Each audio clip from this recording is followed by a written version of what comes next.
Hello guys, ಈ ಚೈತ್ರಕ್ಕೊಂದು ಗಂಟ್ಲಾರಪ್ಪ ಕಿತ್ತಿದ್ದು ಥೂ ತರಿಕೆ, ಬರೀ ಬಡ್ಕೊಳ್ಳೋದು, ಬರೀ ಸುಳ್ಳುಗಳು, ಅಲ್ಲಿ ಹೇಳಿದ ವಿಚಾರನ ಇಲ್ಲಿ ಹೇಳಿಲ್ಲ ಅಂತ ಹೇಳೋದು. ಥೂ ತರಿಕೆ, ಏನು ಮಾತಾಡಬೇಕು ಅಂತ ಗೊತ್ತಿಲ್ಲ, ಸೆನ್ಸ್ ಇಲ್ಲ ಒಂಚೂರು.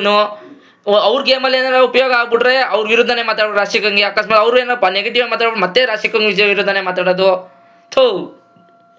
ಆಮೇಲೆ ರಾಶಿಕ್ ಅವರು ಸ್ವಲ್ಪ ಆ ಕಡೆ ಈ ಕಡೆ ನೋಡ್ಕೊಂಡು ನೀಟಾಗಿ ಮಾಡಿದ್ರೆ ಚೆನ್ನಾಗಿ ಮಾಡ್ತಾರೆ. 3ನೇ ರೌಂಡ್ ಚೆನ್ನಾಗಿ ಮಾಡಿದ್ರು, 2ನೇ ರೌಂಡ್ ಅಂತೂ ಹುಟ್ಟು ಅಸಹ್ಯವಾಗಿ ಮಾಡಿದ್ರು ರಾಶಿಕ್ ಅವರು. ಅದೊಂದು ನನಗೆ ಬೇಜಾರಾಯಿತು ಅಷ್ಟೇ. ಈ ಚೈತ್ರ ಅಂತೂ ಥೂ ಹೇಳ್ತಾರೆ, ಫ್ಯಾಮಿಲಿ ನೋಡೋದು ಏನು ಅಂದ್ಕೊಳ್ಳಲ್ಲ, ಸುಳ್ಳು ಹೇಳ್ತಾರೆ, ಸುಳ್ಳು ಅಂತ ಅನ್ಕೋಬೇಕು ಫ್ಯಾಮಿಲಿಯವ್ರು ನೋಡಿದ್ರು. ಇಲ್ಲಿ ಮಾತ್ರ ಉರ್ಸಾಕ್ಬಿಟ್ಟ ಅಂದ್ಕೊಳ್ಳಿ, ಸರಿಯಾಗಿ ಉರ್ಸಾಕ್ಬಿಟ್ಟ. ಇನ್ನೂ ಉರಿಸ್ತಿದ್ದ, ಬೇಡ ಅಮ್ಮ ಸೈಲೆಂಟ್ ಆದ. ಅಷ್ಟೊತ್ತಿಗೆ ಗೇಮ್ ಸ್ಟಾರ್ಟ್ ಆಗೋಯ್ತು, ಇನ್ನೂ ಉರಿಸ್ತಿದ್ದ. ನಿಮ್ಗೇನು ಅನಿಸ್ತು ಗೈಸ್? ನನಗಂತೂ ಹೆವಿ ಬೇಜಾರಾಯಿತು ಚೈತ್ರಕ್ಕೊಂದು ವರ್ತನೆ ನೋಡಿ. ಆಮೇಲೆ ಗಿಲ್ಲಿ ಸಗದ ಉರಿಸ್ತಾ, ರಾಶಿಕ್ ಅವರು ಮತ್ತು ಗಿಲ್ಲಿನ ಒಂಚೂರು ಕಿತ್ತಾಡಿದ್ರು. ಏನು ಮಾಡೋಕ್ಕಾಗಲ್ಲ, ಅದು ಗೇಮ್ ನಡುವೆ ನಡೆಯುತ್ತೆ. ನೋಡೋಣ ಮುಂದಕ್ಕೆ ಏನಾಗುತ್ತೆ ಅಂತ. Bye guys.